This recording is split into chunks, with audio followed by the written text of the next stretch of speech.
I will say this, going into the idea of Solo against Cody at SummerSlam, groans. Did not have any interest. Now, I don't know that I'd want any other match. What's up, world? It's your boy Tommy on the spot for Watch Along Wrestling. Hopefully everyone is doing well and staying safe. It is so great to be back here with each and every one of you on the Watch Along Wrestling YouTube channel. At this point, hopefully you've already seen my vlog from this past weekend's SmackDown. If not, I will throw it in the comment section below. But in this video, I'm going to talk about my entire experience going to SmackDown, everything that went into it, and my thoughts on the show, as well as the experience overall from Madison Square Garden. This was one hell of an experience for me, to be perfectly honest. So much fun. It was a whirlwind for me because I'm born and raised here in New York. Madison Square Garden is where I saw my first shows. I've talked about it here on the channel before, kind of briefly, but growing up, my dad took me to Madison Square Garden almost every time WWE was in town when I was just itty-bitty, mostly because he was a big fan. And we'd go to all the different Garden shows, and then my mother would usually take me to the shows that were not at Madison Square Garden. So your Westchester County Center, your Nassau Coliseum, those types of venues were the shows I'd go to with her. So Madison Square Garden, though, it was where it was at. I think for me, even though I have a real fondness for Nassau Coliseum, it's where I saw my first pay-per-view, SummerSlam '02. It's where I graduated high school, literally in the building. But Madison Square Garden always holds that place for me. One of my earliest memories at MSG was with my dad, and I remember it was at a house show in 1992. Yes, I'm that old. It was one of the big matches was Papa Shango versus Bret Hart. My dad had gotten us front row seats. The only time I'd ever gotten front row seats in my whole life. We sat down, we looked over at the program. They used to give you the program that was specific to the card, and they'd give you the little match card that was in the program. And the match card listed Bret Hart versus Papa Shango, and I absolutely freaked out, did not want to be there, and actually had my dad exchange our front row seats for someone that was a little further back. So we were still very close, but just a few rows back. And it kind of gave me some solace, but I was still very much afraid of Papa Shango, wanted nothing to do with it. And so yeah, that's always just one of the first memories I ever have. And then I'll never forget the look on his face when the main event that night was Ric Flair versus The Undertaker. And when Undertaker came down, I said to my dad, we gotta run down and go try to see if we can get close to him. And it's like, of all people, my dad looked at me like, of all people, the dead man is who you're okay with, but Papa Shango is who you're afraid of. And I was, because I was convinced that Papa Shango was someone who played mind tricks on you, and that if he were to have seen me, maybe some black goo would drip out of my scalp, and I just did not want any part of that. So it was, a whirlwind now, so many years later, being able to go to Madison Square Garden, just my daughter and I. And the way that this kind of came about, it was a situation where, again, I've been trying to get to some WWE shows here this year. WrestleMania kind of fell through. We did get to go to WWE Worlds, but didn't get to go to WrestleMania either night.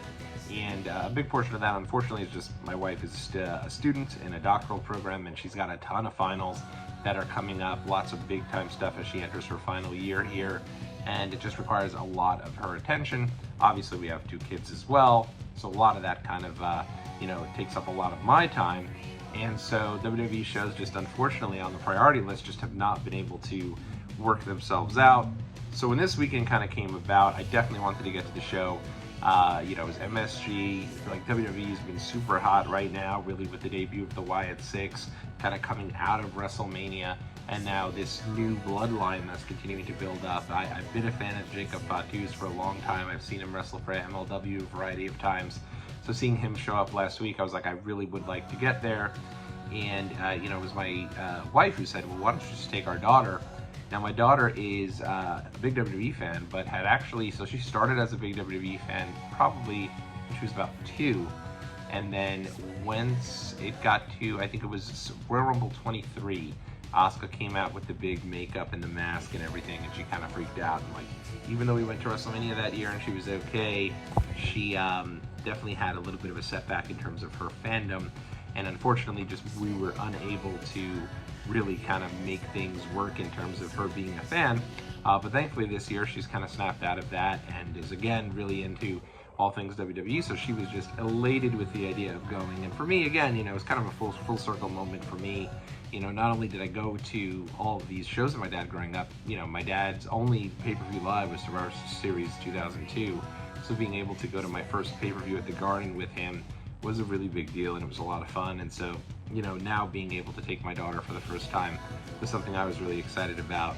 Now, typically, I try to take the day off work if I have a WWE show. I like to kind of build up the entire day, make it a big extravaganza, with the idea being that if you go to the show and it isn't any good, at least you've had a great day to talk about and you remember it for a long period of time. And a lot of the shows I've been to, I don't necessarily remember too much of the shows. Sometimes I do, sometimes the shows are unbelievable, but even if the shows are kind of meh, I always can take away something from that day, or something, if it's a wrestling trip, something from that week. This time wasn't able to do it. You know, my daughter had just graduated from 3K not long ago, and so she still kind of had to finish up some stuff at school, and had made it clear to me that she really wanted to eat in her seat. It's one of the big, for whatever reason, this is a big appeal to her. So knowing that, I was like, all right, we're just gonna go to Madison Square Garden. But one of the things I wanted to do was get there early.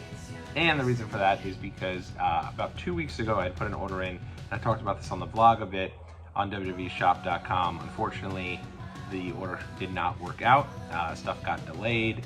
I think what happened was they approved my order for the Yeet sunglasses, Jey Uso's sunglasses, and then somewhere along the way, somehow they lost the sunglasses, or they just didn't realize they didn't have any more. So they canceled it. They canceled the sunglasses from my order, and I was like, no big deal, I'll just go back and reorder them.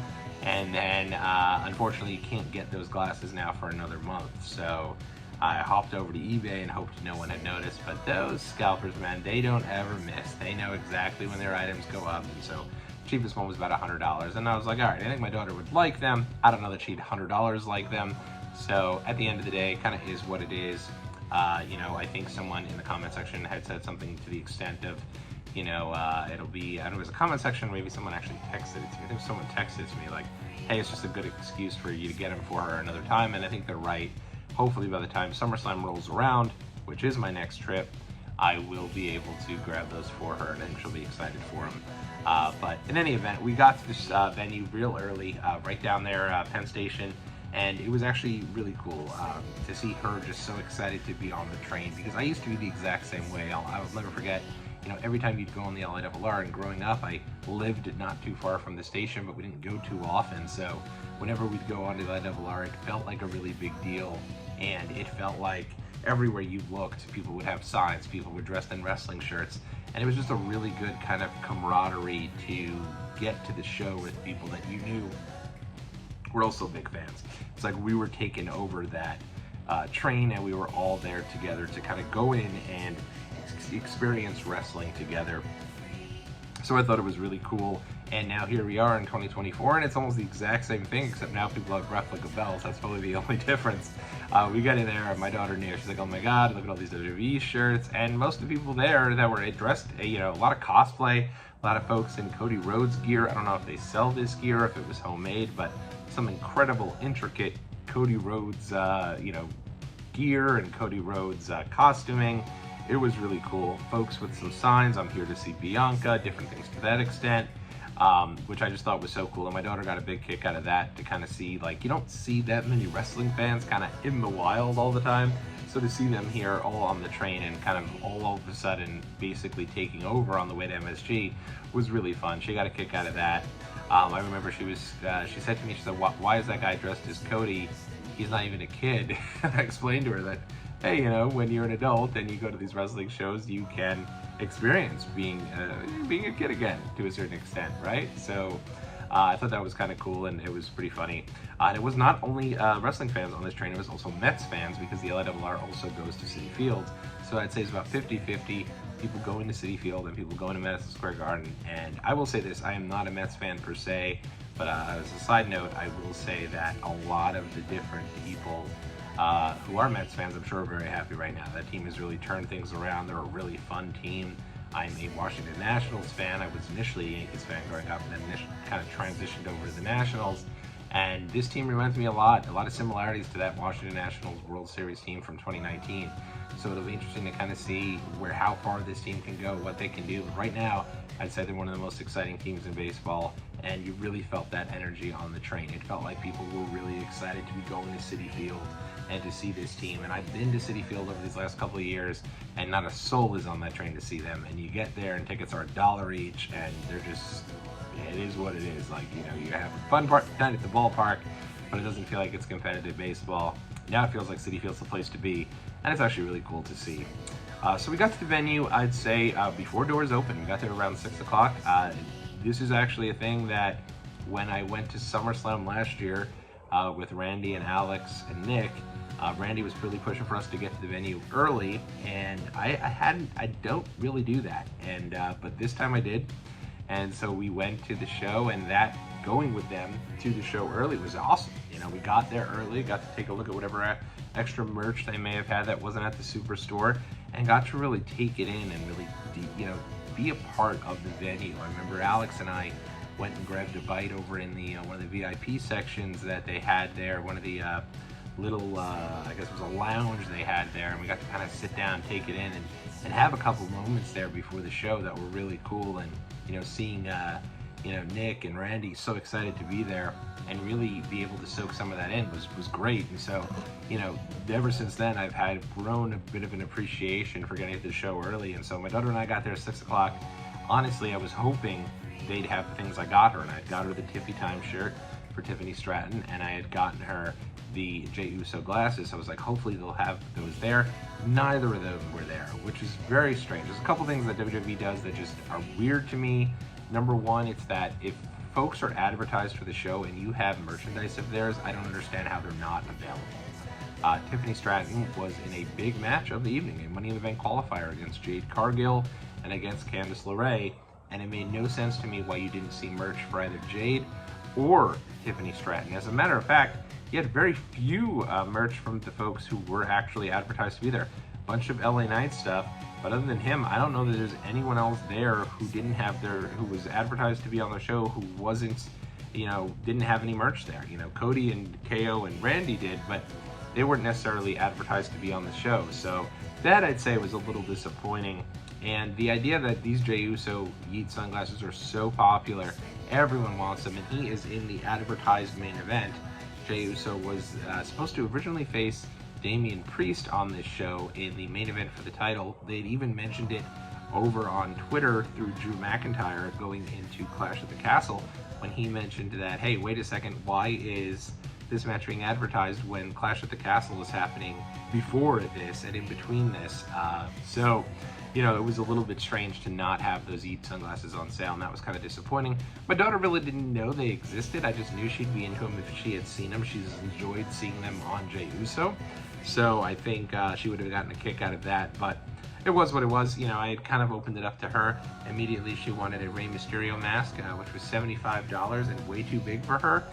So I had to put my, I had to say, let's see, you know, a bit of smaller mask maybe, but that's the other thing. WWE is a very kid-friendly product. There are tons of families who are here, tons of kids who are really into what's going on with WWE right now, and yet they had really very minimal merchandise for kids, and I do not understand that at all. There should be a variety of different shirts that are available in kid sizes when there are so many kids at this show. Despite having so many kids there, they had very minimal options as to what they wanted to buy from the merchandise store. But my daughter did find something and did tell me that she wanted to get something from the show, and I completely get it. Growing up as a kid, there was nothing better than going to the show and coming back home, and the first thing you do is you tell anybody what you got at the show. And so she got the John Cena, I guess he's like a bleacher creature, or he's like a stuffed little guy. I'll do an unboxing of everything we got from the show, because I also did get something from WWE Shop that I'll open up for all of y'all here on the channel in the coming days. But for me, you know, it was just that part, I'd say, you know, she was just so excited with the John Cena. Then I was like, whatever, it is what it is. People were there and ready to go for this. People were eating. The lobby of Madison Square Garden was jam-packed. And coming into the Garden, I was remembering one of my first vlogs I ever did for this channel. It's actually prior to Watch Along Wrestling. If you go way back into the deep section, so to speak, of the archives, it is from a house show in 2017, and I really vlogged because I didn't have too much interest in going to the show. I went with my brother-in-law, who at the time was still a kid, and he was a teenager, and he wanted to go with a buddy of his. They needed an adult to go with, and I'm like, whatever, it's a WWE show, I'll go. I know nothing really is going to happen. It's, you know, whatever, it's a house show. And first off, how snide did I just sound there? I apologize. But anyway, we get to the show, and that is the night that Kevin Owens loses the U.S. title to AJ Styles. AJ wins the title, and it came out of nowhere, and it was one of these moments that it was like, oh my gosh, like anything could happen in the WWE, which that's the mantra I grew up with, and we were reminded of that there. The idea that the U.S. title changed hands at a house show that I was at, it just reinvigorated my spirit, and I've always been about the house shows, and really any live show I can get to after that. And so I remember when we kind of were jumping up the steps in that vlog over to the big sign that's Madison Square Garden, coming right out of Penn Station, and here my daughter and I were as well. So we got in there, and you know, people were rabid. They're ready to go in. They're eating, they're talking, they're excited, they're pumped up.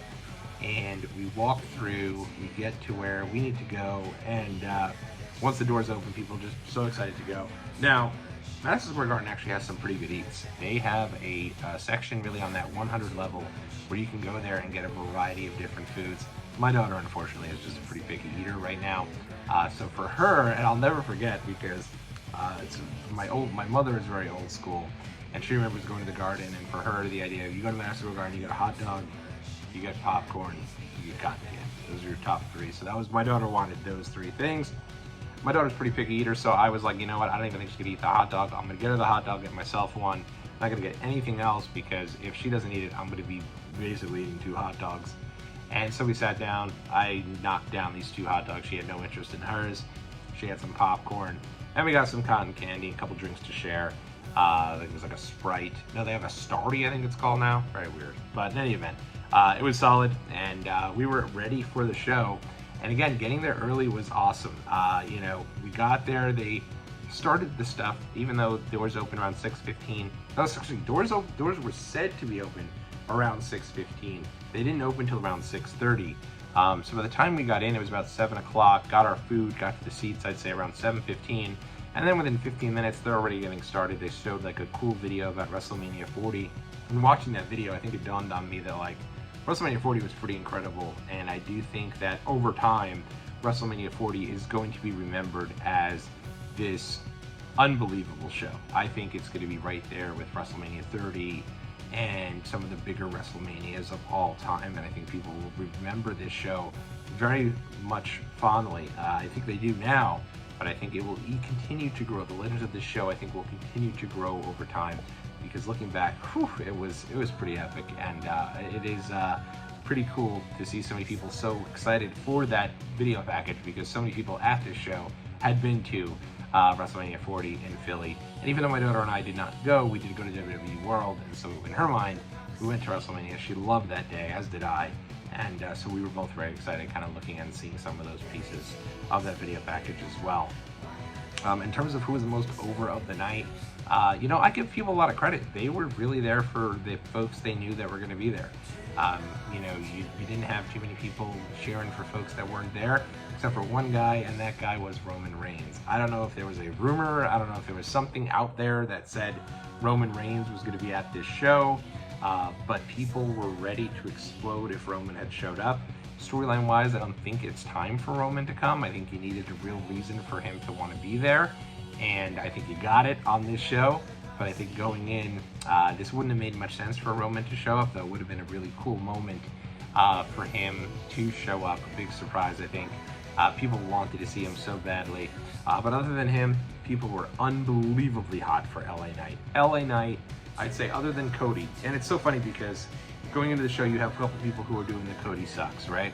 A couple of guys, probably in their 20s, maybe late teens, early 30s maybe, somewhere around there, who, you know, it's cool to kind of dog on Cody. Once the show started, though, nobody was dogging on Cody. They just absolutely loved the guy, ate him up, thought he was great. And he comes across as such a big-time babyface, and 100% the biggest star that the company has right now. That's how Cody comes across. But people were into Cody. LA Knight, again, massive appeal. People were very excited about him. And then the Yeet, you know, Jey Uso, very much. People were very excited about him. They were pumped to see him and ready really for his entrance and everything that kind of came with that. So, you know, show started out. Solo Sikoa is absolutely hated. I will say this, going into this show, I've been very down on Solo Sikoa. I've been like, oh, don't want to see this guy. And I think a part of that is because the way that they booked him for so long when Roman was champion was, hey, Roman can't wrestle, but Solo can, so we'll have Solo fill in. and Solo could take a fall or two, no big deal. Doesn't really matter. And now you want us to take him as the top heel. End of this night, Solo Sikoa's top heel in WWE. They did a fantastic job with that angle. And I will get to, a little more of my thoughts on that when that angle comes up. But when the show started and Solo came up, people were booing him out of the building. I mean, they just were not happy about him. I will say this too, before the show even started, a couple things I want to touch on. There's the VIP on location, has like a priority pass you can go and get for like ultra VIPs. Very few people did this, but I will say the people who did it, it's kind of cool. You do get to come down the ramp and come down and sit right on the ring apron and get your photo op taken there. I'm sure that's a great moment. I do think I'm sure whatever the price is, you can probably do a little more for that, but I do know they also get to attend like a hospitality event, I want to say with Kevin Owens, LA Knight, and maybe Bianca Belair. Keep me honest on that one, but it looks like a very cool deal. It looks also like an unnecessary expenditure that I don't know how many people take advantage of, because unfortunately WWE has outsourced this. When they were doing these events more in-house, I think they owned them and they took a lot more pride in them, and so you got a lot of bang for your buck. Even though, that being said, walking down the ramp there and sitting on the ring apron, I'm sure it's pretty darn cool. So maybe someday. But for this particular evening, they also started off with the WWE speed matches. And I'll say this, how good could a match be in 2 minutes? I don't know. It's 3 minutes for the non-title matches, 5 minutes for title matches. How good could these matches really be? I don't know. But what I will say is this: live, they're a lot of fun. They move incredibly fast. And when you get to that last minute before the time expires, people are getting angsty. They start going, come on, move, move, move, move, move. And we got one between Nathan Frazier and Xavier Woods, and then a title match between Xavier Woods and Andrade. Both strong matches. Xavier Woods kind of delivered a really impassioned promo about his time and wanting to establish himself and get some singles gold, which I put in the blog. And honestly, that was a great way to kind of get the night started and be excited about that. So yeah, it starts off with an incredible brawl. Cody, Randy, and Kevin against the New Bloodline. They've done a good job in making a pretty random-ass six-man tag feel like a big-ass deal heading into Money in the Bank. Even if we do only have 5 matches, don't get me started. I'm just going to let that go. I'll let the 5 matches thing go for this video. So the event, they came out. Kevin Owens with the incredible moment there. The big senton off of the rafters, which of course harkens back to the many times that's happened at Madison Square Garden. With Jeff Hardy at the Royal Rumble 2000, Jeff Hardy again at Survivor Series 02, and then Kofi Kingston with the boom boom leg drop on that Raw in 2009 that I was at, and I was also at the Survivor Series 02. So for me, seeing Kevin go into the crowd, I got a big kick out of it. It was awesome. It looked devastating, and a very cool way to start things off, just feeling like a total chaotic start to SmackDown, and I thought it was very cool. Moving right along, kind of talking about some of the other matches that it came up. Jade Cargill feels like a really big deal. I know people dog on Jade Cargill because I don't think in ring she's as crisp as some of the other wrestlers, and she probably isn't. But when she came out, people were really amped and excited about her. They'd used some legitimate snow blowers for her entrance, and it looks super good on TV. Live, I think it looks even better, and especially kind of seeing how that's all put together. They do put a lot of effort into that. I was elated to see Tiffany Stratton get the win because my daughter was very much pumped up about this. She's a big Tiffany fan. That was who she wanted to see more than anyone. On the vlog, you can kind of see she's all into her dancing and doing the whole entrance for her. She says, prettiest moonsault ever. As Tiffany Stratton hits the moonsault, she does the Tiffy time, and she was very into seeing Tiffany Stratton live. A real moment for me was seeing that entrance hit and my daughter just jumping up and doing the whole dance and being so excited for Tiffany Stratton, who she is just such a big fan of. And then when Tiffany actually got the win, to the moon. I was so pumped, so happy for her.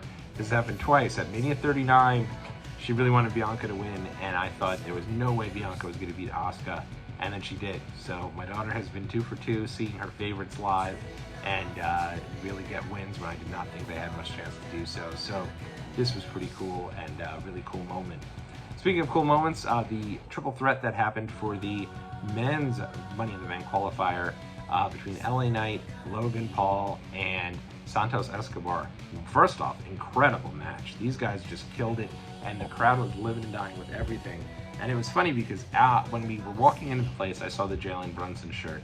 And it's Jalen Brunson doing the whole, he does the whole deal.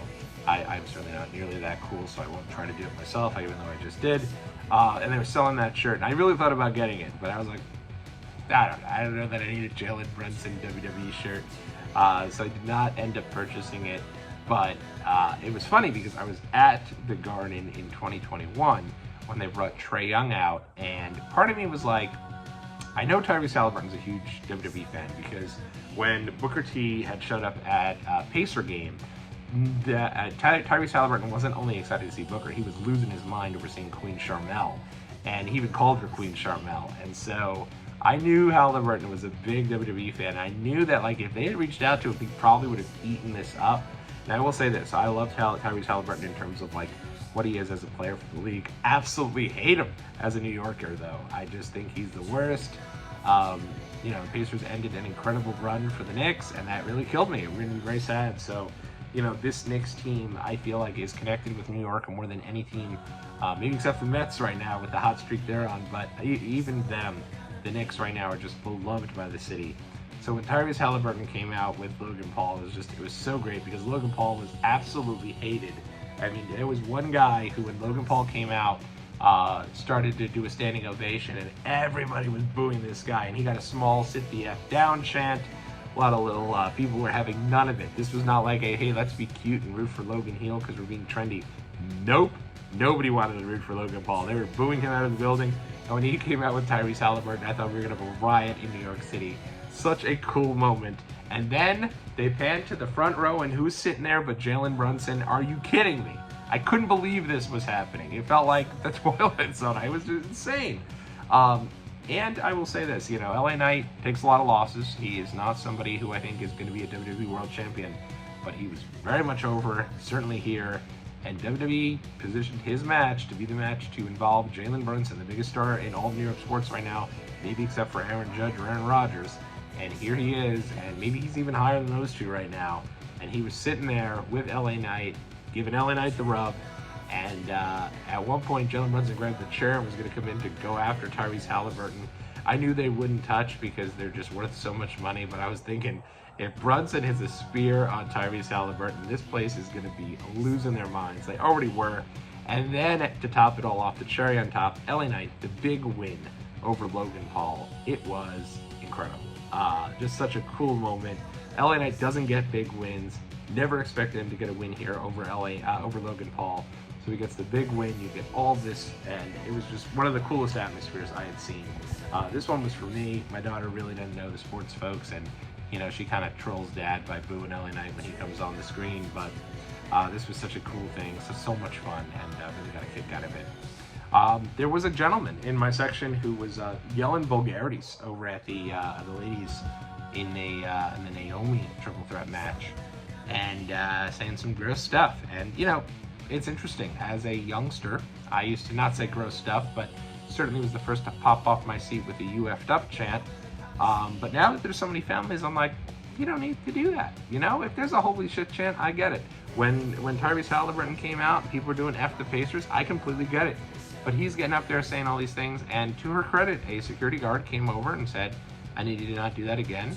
And he said, leave me alone, we're at a wrestling show, I can do whatever I want. And she said, listen, I understand cursing comes with some of the parts of the show. What you're doing has nothing to do with the show.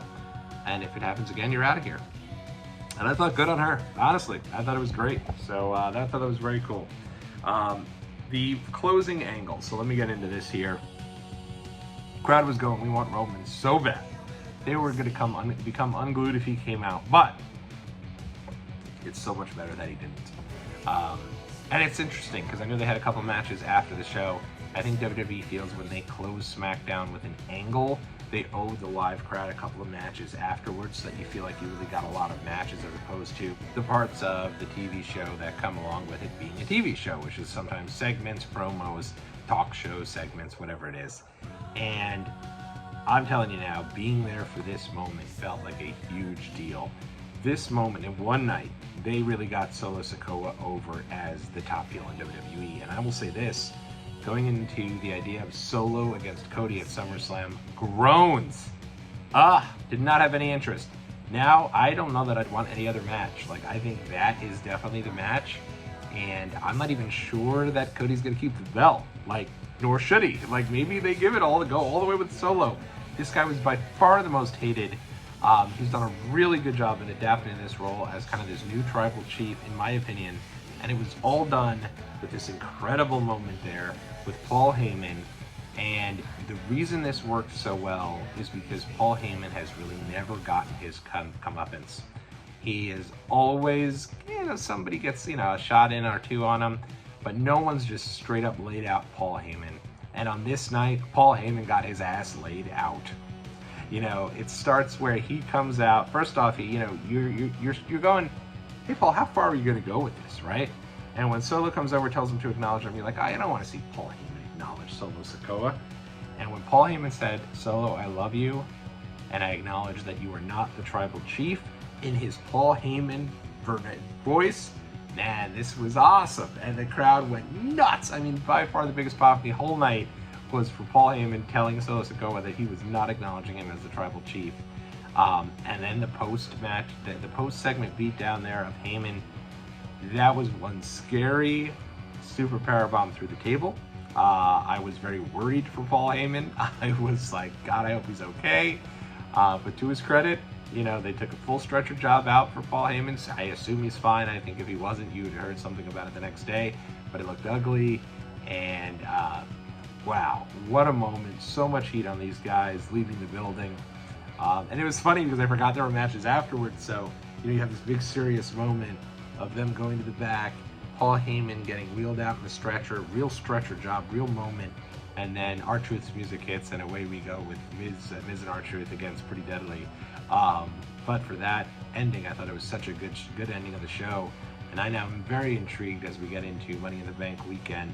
But again, great night. We ended up sticking around for R-Truth and Miz against Pretty Deadly. And then we also stuck around for the entrance of Jey Uso. And then I noticed it would be about another hour in the train station. And it was just honestly a long night for Coda. I think she would have been thrilled to be there for the ending. The ending looked awesome with Cody coming back out and having that moment. Would have loved to be there for that. But I made the call that it was probably time to go head home. She had her summer championships today over at Martial Arts. And so I was like, you know what? I'm gonna call it, and away we go. So at the end of the day, I thought it was a very cool moment. Great time with her. She was still amped up leaving the building, still amped up on the train. Couldn't wait to tell Mom about it this morning. And my wife was very excited and a little jealous that she was unable to make it to the show. But you're great to see her as well at the end of the vlog if you got a chance. She was there when Coda got her Tiffy Time shirt, so I was happy she was able to see that. I'll do an unboxing on that shirt here on the channel probably for tomorrow, or if not, here real soon. But yeah, I mean, a great night at MSG. I think this is going to be the start of something really special with my daughter. I think her being excited for these shows is awesome. And my son, my little guy, he's only a few months old, but certainly he'll be ready soon to also attend. I was just really glad to see prices somewhat reasonable for the show. I mean, reasonable is relative, right? I remember when shows at MSG, you can get tickets for 30, 40 bucks. We were up for a little over 100 bucks, kind of pretty high, and you can see it in the vlog, but not super high. At MSG, one of the things you can always see at MSG, and you don't feel like you're super far away from the action. So at the end of the day, it was cool to be able to go there and not completely break the bank. And I enjoyed it. It was just awesome. So a really cool moment. I'm glad I was able to share some of that with all of you here on the channel. Let me know what you thought about SmackDown. How are you feeling about everything coming out of that? And we will talk again real soon right here on Watch Along Wrestling. Until next time, have a great day.